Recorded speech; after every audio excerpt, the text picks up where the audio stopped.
Bienvenidos a una nueva sesión de modelado de sistemas.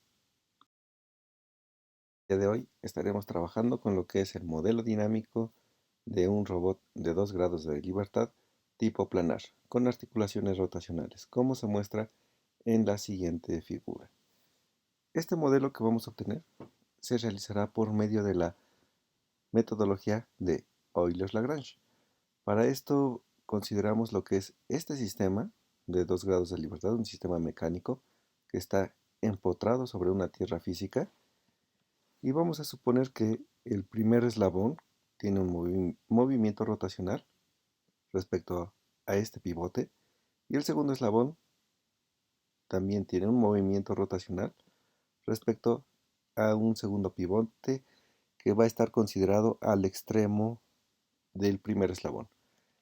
Otra de las consideraciones que vamos a tener es que la longitud de cada una de las articulaciones, o de los eslabones en este caso, va a ser constante.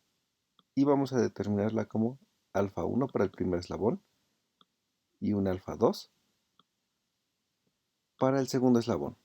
Una vez que tenemos estas consideraciones, también tenemos que definir dónde va a estar aplicado lo que es el centro de gravedad de cada uno de los elementos de este sistema. El primer centro de gravedad va a estar ubicado al extremo del primer péndulo, y este va a tener considerado un peso debido a la masa 1, y el segundo va a estar considerado en el extremo del segundo péndulo, y este también va a estar considerado con un peso equivalente a una masa 2. Los movimientos que tenemos descritos por el sistema van a estar representados para el primer movimiento respecto a la horizontal. Vamos a tener el primer ángulo o posición angular, que va a ser θ1, y coplanar al primer péndulo vamos a tener otro movimiento rotacional que va a ser θ2. Entonces aquí hay que tener en cuenta que nuestras variables es θ1 y θ2. Las constantes son las longitudes de cada uno de los eslabones y su masa asociada. Ahora, como este es un sistema planar, la consideración adicional que vamos a tener es que este va a estar influenciado por una fuerza gravitacional. ¿Sí? Muy bien, una vez que tenemos esto, lo siguiente para aplicar lo que es la metodología de Euler-Lagrange es considerar las coordenadas generalizadas. Para este caso vamos a suponer que las coordenadas generalizadas van a estar asociadas a cada uno de los movimientos angulares que tenemos. Es decir, vamos a considerar en este caso que Q1 va a estar relacionado con el movimiento angular θ1 y Q2 con el movimiento angular θ2. Y nuestro conjunto de coordenadas generalizadas Q va a contener estos dos movimientos. ¿Sí? Ahora, este concepto está muy de la mano con lo que es el número de grados de libertad. Tenemos dos movimientos, y estos movimientos, si tenemos un sistema articulado, va a estar cada movimiento enlazado con un grado de libertad.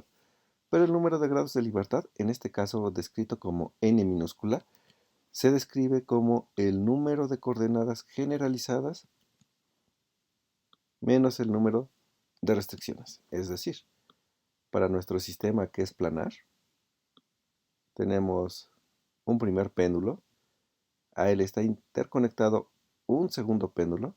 Sabemos que tenemos una longitud alfa 1 para el primer péndulo, y para el segundo péndulo tenemos una longitud alfa 2. ¿Sí? De aquí, pues nosotros podemos hacer las proyecciones para cada uno de los movimientos, es decir, el primer péndulo va a tener una proyección en X, que la voy a determinar Px1, y va a tener también una proyección sobre el plano Y, Py1. pero también tendría una proyección en un plano Z, ¿sí? Suponiendo que de lo que es la pantalla hacia afuera se describa el plano Z, pero esto es un movimiento que es constante, ¿sí? Está fijo sobre ese plano. ¿Esto qué quiere decir? Que, que ahí, aunque tenemos una proyección en Z, también está una restricción porque no podemos tener un movimiento en 3 dimensiones, solamente en 2 dimensiones. Entonces tenemos ahí también la proyección en Z. Para el segundo eslabón tenemos asociada también una proyección en X, una proyección en Y, perdón, y una proyección en Z, que en Z también viene saliendo de lo que es el plano paralelo a lo que es la pantalla. Pero también es constante eso, ¿sí? El movimiento solamente es en 2 dimensiones. Por lo tanto, tenemos como número de coordenadas px1, es la primera, una px2, que es la proyección del segundo eslabón, una proyección y1, una proyección y2, la proyección en z1 y la proyección en z2, es decir, tenemos como número de coordenadas 6. Restricciones, asociado a lo mismo que estaba comentando. Como restricciones aquí tenemos las dos restricciones porque de cada péndulo este movimiento solamente es sobre un plano, no es decir, para el plano hay 2 dimensiones. Y ahí tenemos una restricción porque en la tercera dimensión no tenemos movimiento. Para el segundo péndulo sucede lo mismo. Tenemos un movimiento planar sobre un plano, es decir, por lo tanto, solamente se mueve en 2 dimensiones, en X y Y. En Z tenemos la restricción porque no puede salir de ese plano. Entonces ahí van dos restricciones. Asociadas a estas dos restricciones tenemos otras dos restricciones. La primera está asociada al primer péndulo. El primer péndulo no se puede mover, o este punto no se puede mover libremente sobre el plano, es decir, yo no puedo decir que esa proyección en X1, Y1 pueda llegar a este punto, ¿sí? Y eso lo delimita la longitud del mismo péndulo que es alfa 1. Para el segundo péndulo sucede algo similar. Aunque yo pueda mover el primer péndulo respecto a una circunferencia, ¿sí? Y el segundo péndulo pues va a estar asociado a estos movimientos, este segundo péndulo también está restringido por la longitud del eslabón 2, alfa 2 en este caso, y solamente puede moverse en circunferencias que van a depender también de la posición del primer péndulo. Entonces ahí están las otras dos restricciones que son alfa 1 y alfa 2. Por lo tanto, como nosotros tenemos... Ay, se me abrió esto, disculpen, se me abrió mi correo. Ok, ahora como nosotros tenemos dos restricciones asociadas a 6 coordenadas generalizadas y tenemos dos restricciones para lo que es los movimientos en Z que están restringidos y dos restricciones adicionales para el movimiento, más bien para las longitudes de los péndulos, en total tenemos 4 restricciones. ¿Esto qué nos indica? Que el número de grados de libertad para este sistema serían 2, que coincide directamente con el número de movimientos que está produciendo este robot de 2 grados de libertad. Una vez que ya tenemos en cuenta este concepto, hay que tener la descripción de la posición angular del mismo. Esta descripción debe realizarse para cada uno de los elementos, es decir, tengo el eslabón 1 e interconectado al eslabón 1 tenemos el eslabón 2. Cada uno de ellos va a estar referente a sus movimientos angulares. El primero estamos ya denominándolo θ1, pero con el cambio de variable lo determiné como Q1. El segundo, que es colineal, que sería θ2, pero lo designamos como Q2, ¿sí? Entonces lo que tenemos que hacer es disponer las proyecciones que tenemos sobre cada uno de los elementos, es decir, tenemos una posición en x1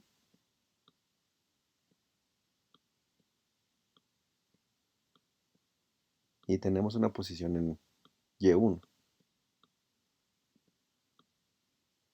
y una posición en z, que es lo que les comentaba, es el movimiento que saldría de lo que es la pantalla del monitor, pero como no tenemos ese movimiento lo vamos a considerar como cero. Por lo tanto, la posición de este elemento, que la voy a llamar P subíndice 1, que depende de X, de Y de Z, pero ahora estamos diciendo que Z no existe el movimiento, entonces solamente depende de las posiciones en X y Y, porque estas son variables. Este es un vector que contiene la posición en X1 y la posición en Y1.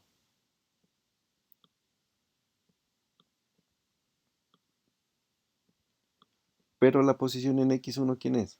Sabemos que aquí tenemos una longitud alfa 1 respecto al eslabón 1, es decir, la posición en x1 es la magnitud, en este caso la distancia alfa 1, que multiplica al coseno de q1.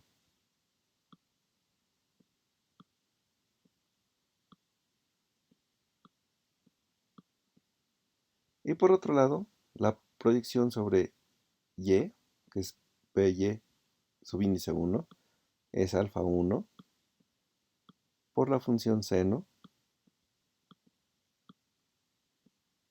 de q1.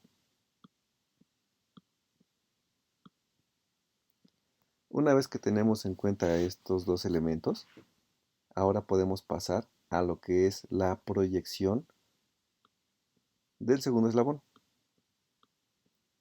sobre nuestro plano. Y para esto tendríamos la proyección en x2 y la proyección en y2. Y como en z es constante, pues no la tomamos en cuenta. Por lo tanto, la proyección 2 en xy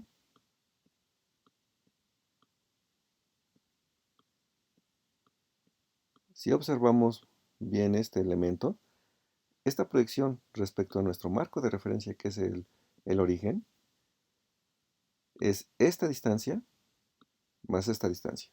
Es decir, la primera distancia es la posición x1, pero la posición en x1 es alfa 1 coseno de q1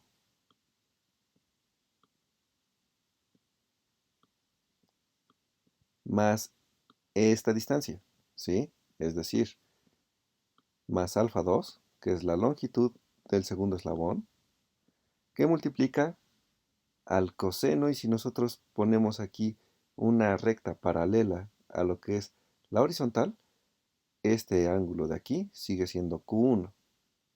Entonces, todo el ángulo que se está formando sería q1 más q2. Tendríamos el coseno de q1 más q2.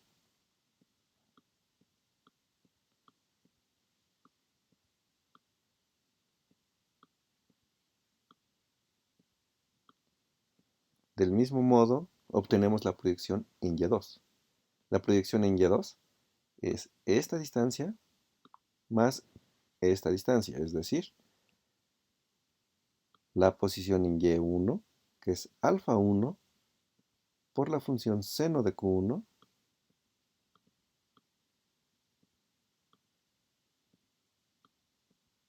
y con eso obtenemos la primera distancia. Para la segunda distancia, es decir, de este punto a este punto, tenemos alfa 2, que es la longitud del segundo eslabón, entonces más alfa 2,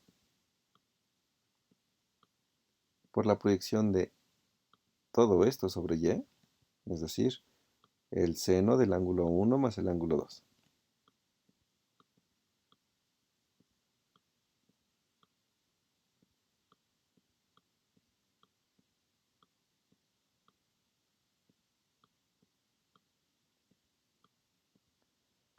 Y listo, tenemos posiciones del primer eslabón y del segundo eslabón.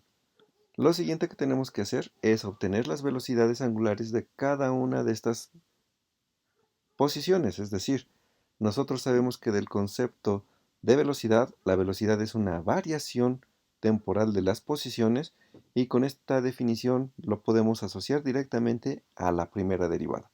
Pero antes de definir las derivadas, tenemos que tener en cuenta que nuestras variables que se pueden tener aquí es la posición angular Q1, que puede hacer que este eslabón pueda girar, y la posición Q2. Son nuestras dos variables. De ahí en fuera, la masa de cada uno de los eslabones y lo que es la longitud de los eslabones permanece constantes. Ahora, estas son derivadas temporales.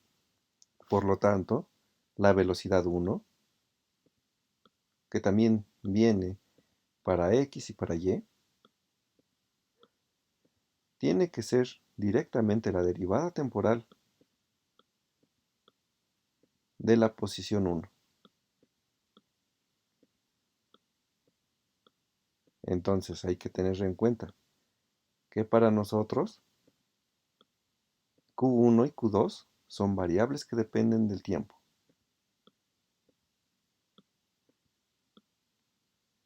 Ahora, hay que recordar otra cosa, que la derivada, en este caso es una derivada ordinaria, respecto al tiempo. Esta es la propiedad de la derivada de un vector. Si es una derivada ordinaria, pues va a ser directamente la derivada de cada uno de los elementos, es decir, va a ser la derivada de esto para el primer elemento y para el segundo elemento la derivada de esto, ¿sí?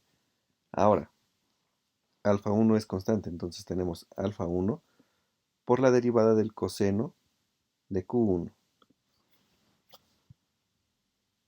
Entonces la derivada del coseno es el menos seno. Entonces tenemos menos alfa 1 seno de Q1. Sin embargo, como Q1 es una función que depende del tiempo, se aplica la regla de la cadena. Y la derivada entonces, gracias a la derivada de la función temporal, vamos a tener la derivada de Q1.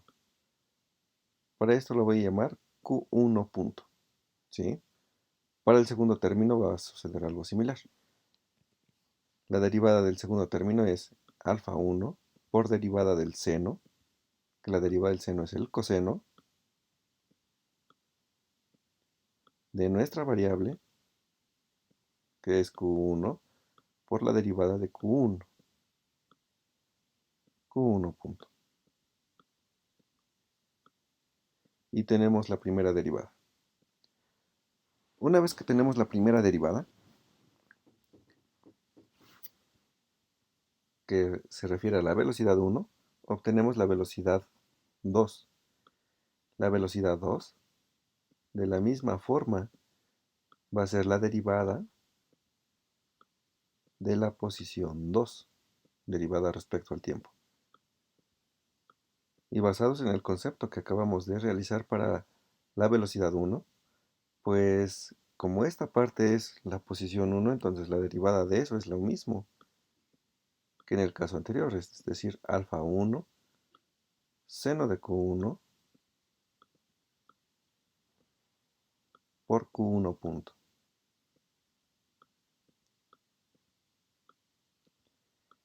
Y nos quedaría esta relación. La derivada de este término, alfa 2 es constante, entonces tendríamos más alfa 2 por la derivada del coseno, pero sabemos que es el menos seno, entonces tendríamos menos alfa 2 por el seno de Q1 más Q2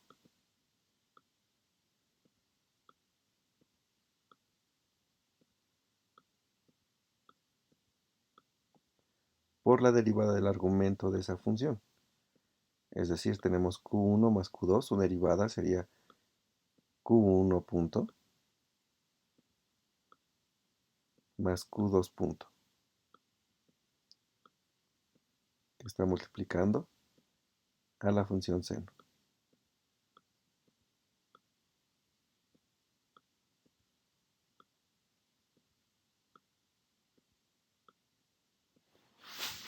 Para el segundo elemento sucedería algo similar. Entonces tendríamos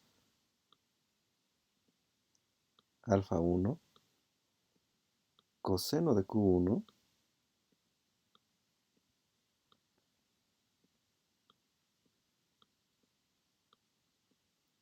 por Q1 punto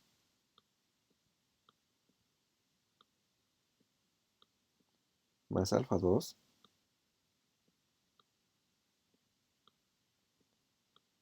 coseno de Q1 más Q2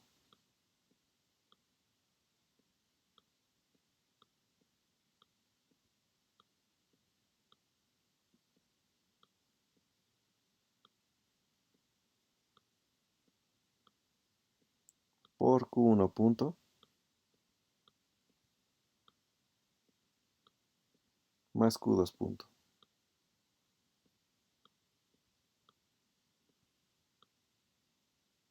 De esta forma. Y listo. Ya tenemos velocidades tanto del primer eslabón como del segundo eslabón.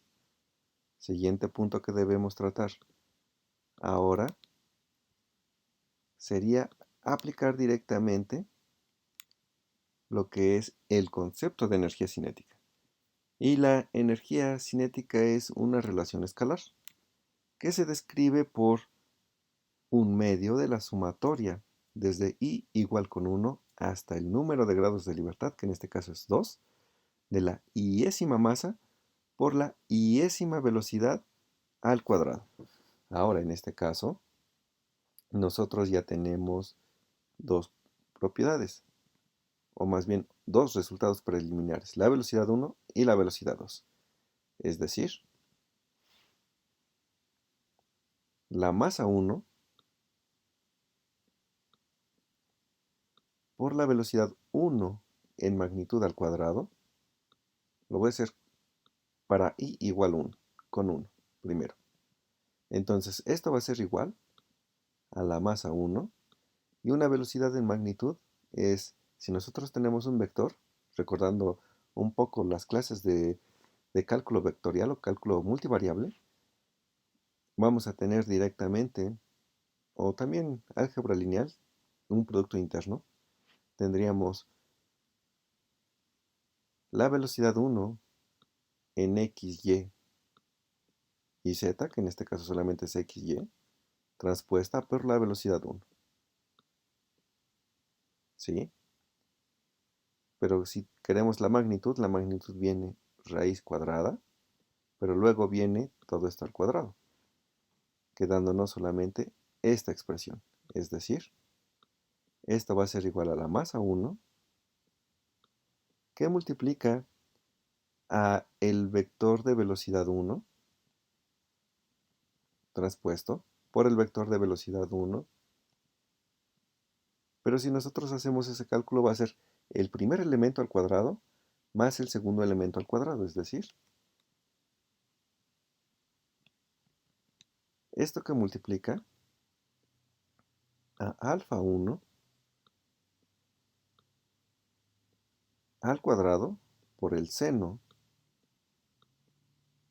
cuadrado de Q1, que multiplica a Q1 punto al cuadrado.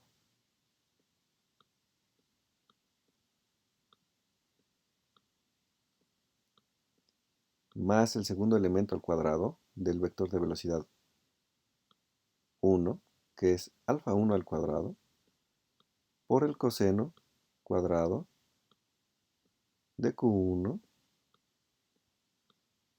por Q1 punto al cuadrado.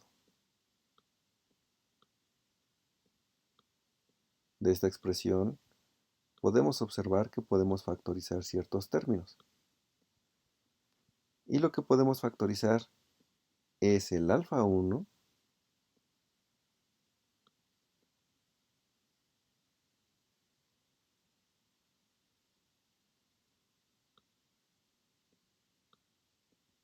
que está aquí y aquí.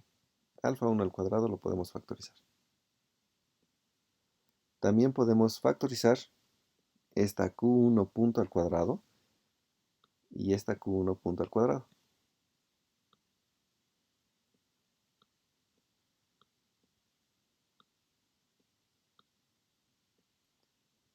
Entonces eso estaría multiplicando al seno cuadrado de q1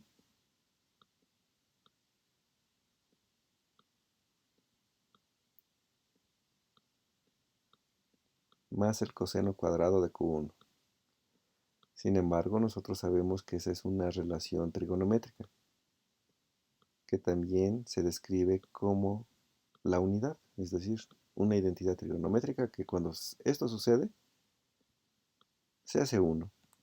Por lo tanto, el primer término es la masa 1 por alfa 1 al cuadrado por q1 punto al cuadrado. Tenemos que hacer lo mismo para i igual con 2. Para i igual con 2 tendríamos la masa 2 por la velocidad 2 en magnitud al cuadrado. Es decir, tendríamos la masa 2 y sabemos que es el vector 2 transpuesto por el vector 2. Al momento de hacer las multiplicaciones tendríamos el elemento 1, 1 de ese vector al cuadrado más el elemento 2, 2, 2, 1, 2, 1 de ese vector al cuadrado. Es decir, el primer elemento sabemos que es menos alfa 1 por el seno cuadrado de q1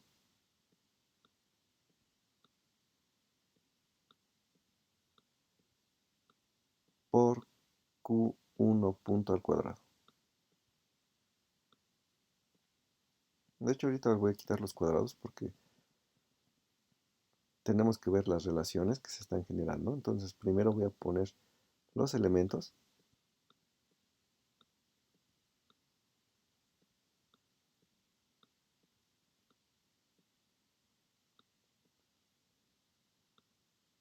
Menos alfa 2 por el seno de q1 más q2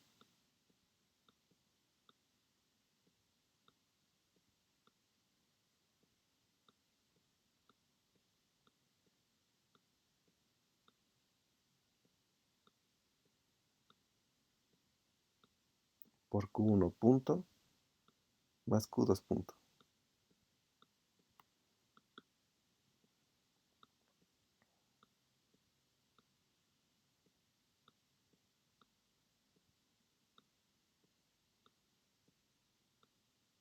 Ese es el primer elemento del vector al cuadrado. Más, es decir, voy a abrir aquí el paréntesis. Cerramos ese paréntesis al cuadrado. Más el segundo elemento.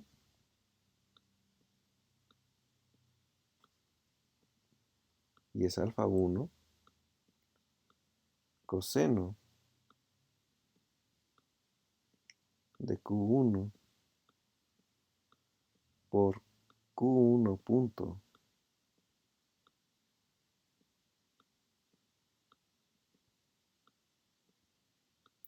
más alfa 2. Lo voy a poner en el siguiente renglón. Coseno de q1 más q2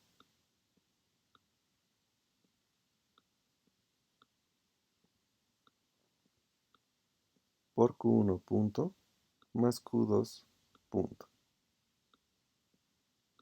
Y todo eso al cuadrado.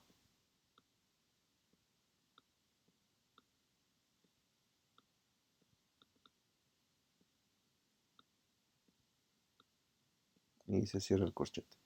Ahora, como es cada uno de los elementos al cuadrado, si abrimos paréntesis de este elemento, es un binomio al cuadrado, desde cierto punto de vista, es decir, este elemento al cuadrado más este elemento al cuadrado más el doble producto de este, que multiplica a este. Es decir, esto sería equivalente a tener alfa 1 al cuadrado por q1 punto al cuadrado por el seno cuadrado de q1.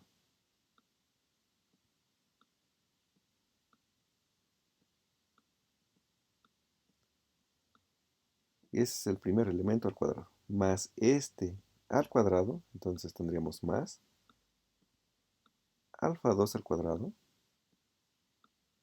que multiplica a esto al cuadrado, es decir, q1 punto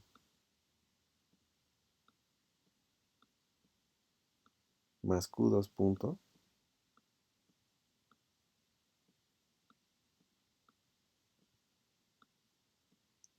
y eso al cuadrado, que multiplica al seno de q1 más q2 al cuadrado.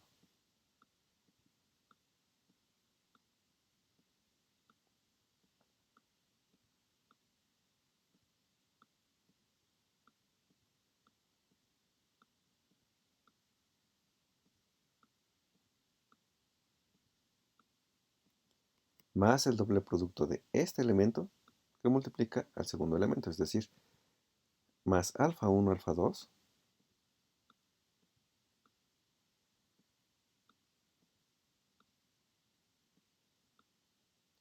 que multiplica a q1 punto que multiplica a q1 punto más q2 punto. Entonces, si abro paréntesis de eso, puedo poner q1 punto al cuadrado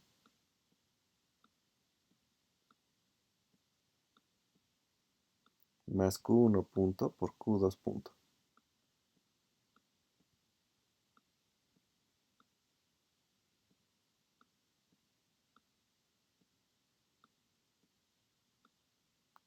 Que multiplica al seno de q1 con el seno de q1 más q2.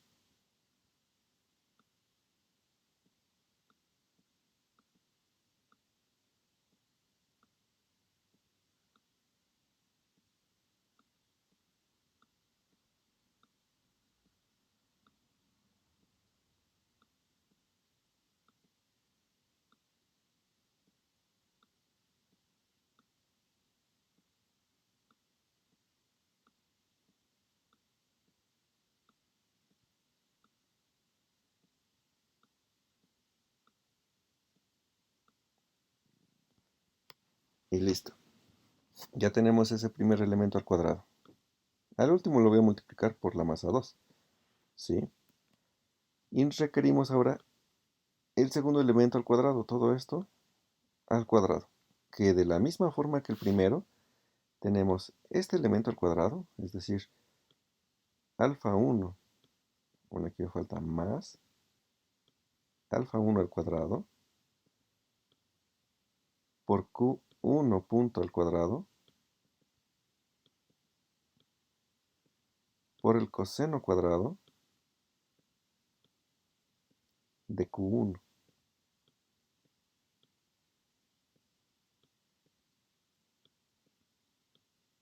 más el segundo elemento al cuadrado, que es este de acá, y tendríamos más alfa 2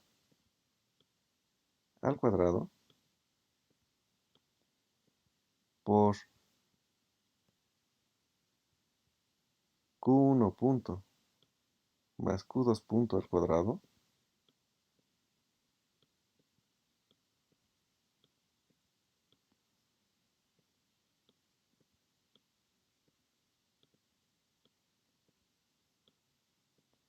por el coseno cuadrado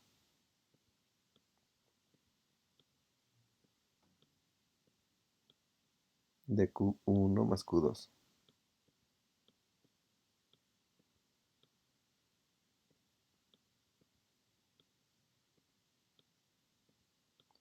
Más el doble producto del primer elemento por el segundo, que es alfa 1 por alfa 2,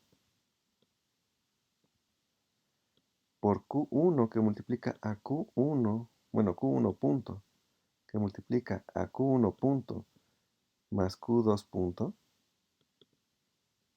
que al abrir paréntesis de eso nos quedaría Q1 punto al cuadrado más Q1 punto por Q2 punto,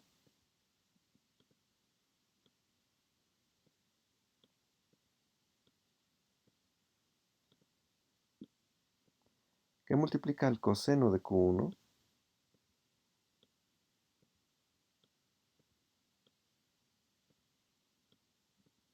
con el coseno de la suma de los dos ángulos.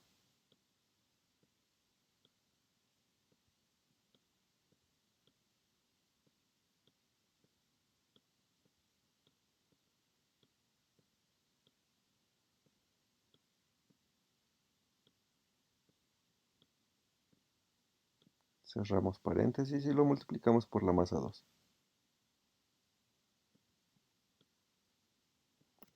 Ahora, cuando nosotros obtenemos estos elementos, observamos que este término es muy similar a este término, ¿sí?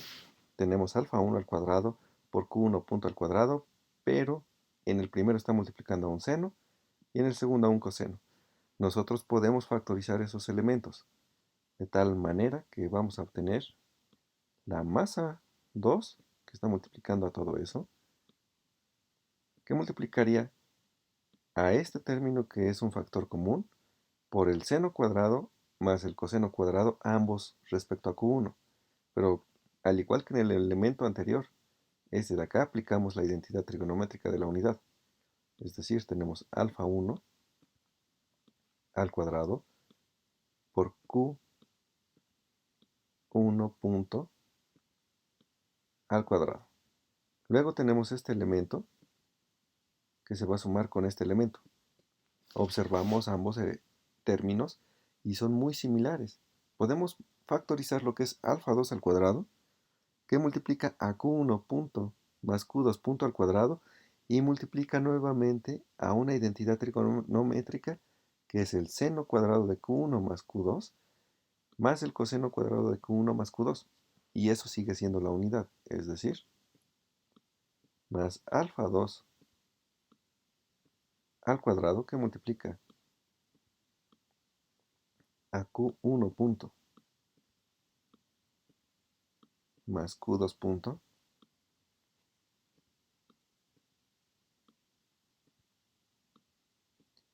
y eso al cuadrado más este elemento con este elemento. Observamos algo similar. Aquí tenemos alfa 1, alfa 2, que multiplica Q1 punto al cuadrado más Q1 punto por Q2 punto por este término de acá. Pero este término, alfa 2 con alfa 1, que multiplica Q1 punto al cuadrado más Q1 punto por Q2 punto por este término, se puede factorizar. Es decir, ahí tenemos, y de hecho aquí es el doble producto, me hizo falta ponerle un 2. Entonces tenemos esto más 2 veces alfa 1 que multiplica a alfa 2 que multiplica a Q1 punto al cuadrado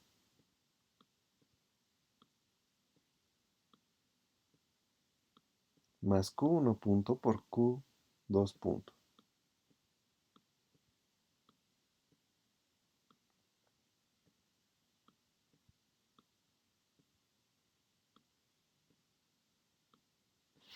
Que multiplica al seno de Q1 por el seno de Q1 más Q2 más el coseno de Q1 por el coseno de Q1 más Q2. Y si prestamos un poco de atención en esa parte, existe una identidad trigonométrica que nos dice el coseno de A más menos B va a ser igual al coseno de A, coseno de B, menos más seno de A, seno de B. Si nosotros aquí observamos, aquí tenemos el seno de A seno de B, coseno de A, coseno de B, donde A es Q1 y B es Q1 más Q2, ¿sí? Entonces, si nosotros aplicamos esa identidad trigonométrica, tenemos aquí la suma, ¿sí? Es decir, esto va a ser igual al coseno, entonces aquí estaría multiplicando al coseno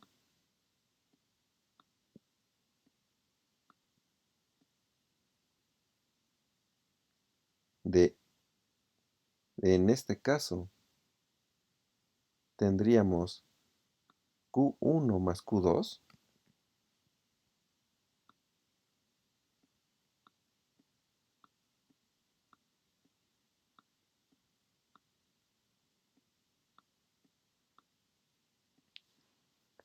menos Q1.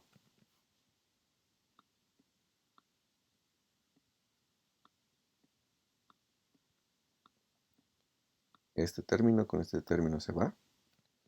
Entonces esto sería equivalente a tener el coseno de Q2.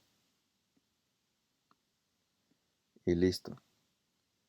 Tenemos la velocidad del segundo elemento. ¿Qué quiere decir? Que ahora sí ya podemos aplicar lo que es la forma de la energía cinética. En resumen, la energía cinética sería un medio, para nuestro caso de estudio,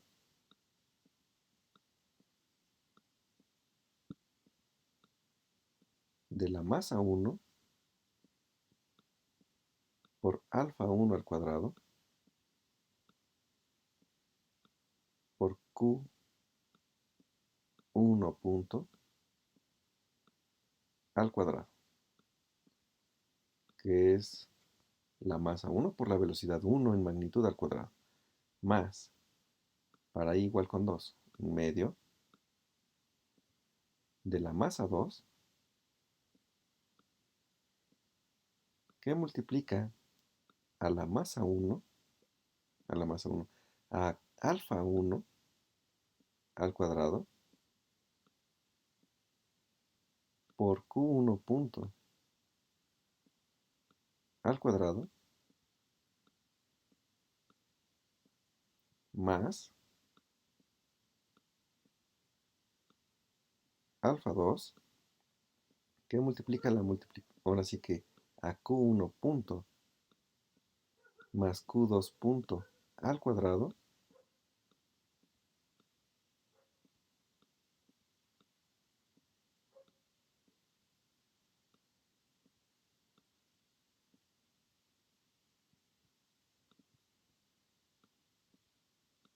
más alfa 1, de hecho es el doble producto de alfa 1 con alfa 2 que multiplica a Q1 punto al cuadrado más Q1 punto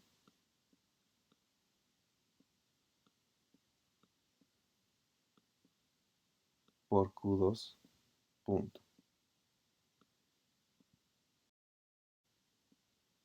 Esto que multiplica al coseno de Q2.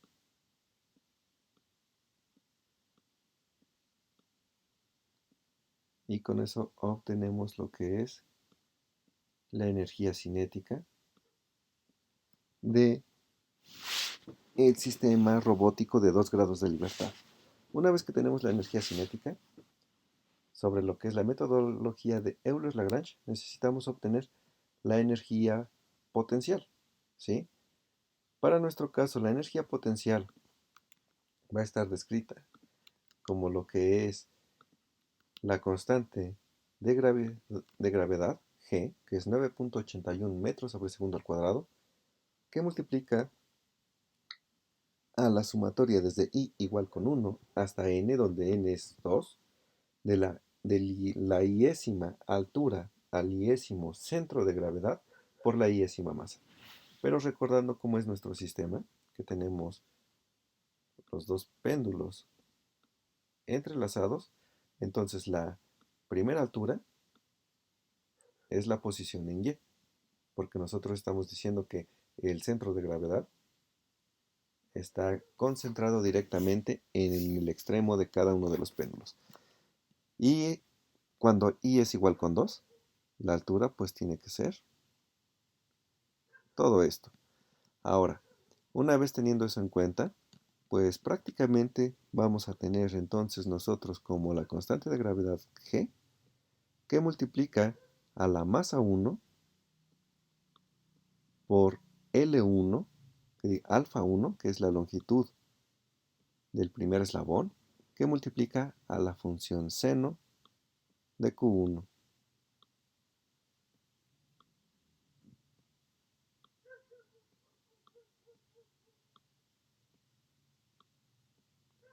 Más la constante de gravedad, ya estamos con I igual con 2, que multiplica a la segunda masa por la segunda altura, que sería alfa 2, que multiplica a la función seno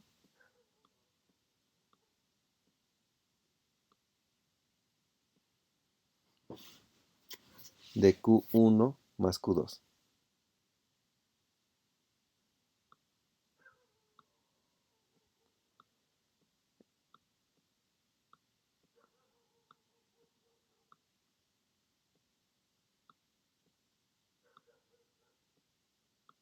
Ahora, recordando que esto va a ser también más G, que multiplica a la masa 2 por alfa 1, seno de Q1 por los elementos de altura del segundo eslabón.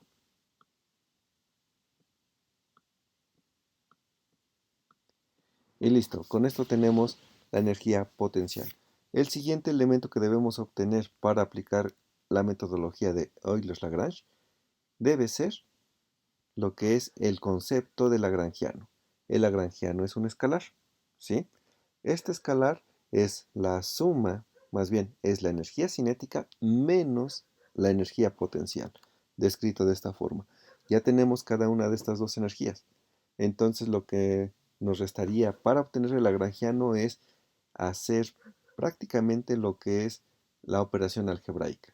Es decir, una vez que ya tenemos lo que es cada una de estas dos energías, el lagrangiano lo podemos reescribir como la parte de la energía cinética que ya la teníamos, menos la energía potencial que también ya tenemos descrito quién es. Y la energía potencial es menos G, que multiplica a la masa 1 más la masa 2 por la función seno de Q1.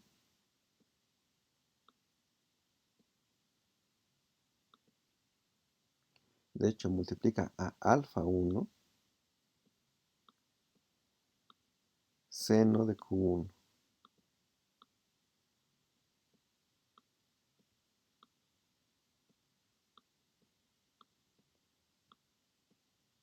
menos G, que multiplica a la masa 2 por alfa 2 por el seno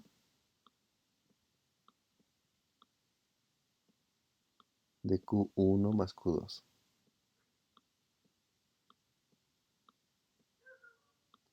Y listo, con esto obtenemos lo que es el lagrangiano del sistema. Por el momento dejaré este video hasta este punto porque lo siguiente que haremos sería aplicar la metodología de Euler-Lagrange para la obtención de lo que es el modelo dinámico. Les agradezco mucho su atención.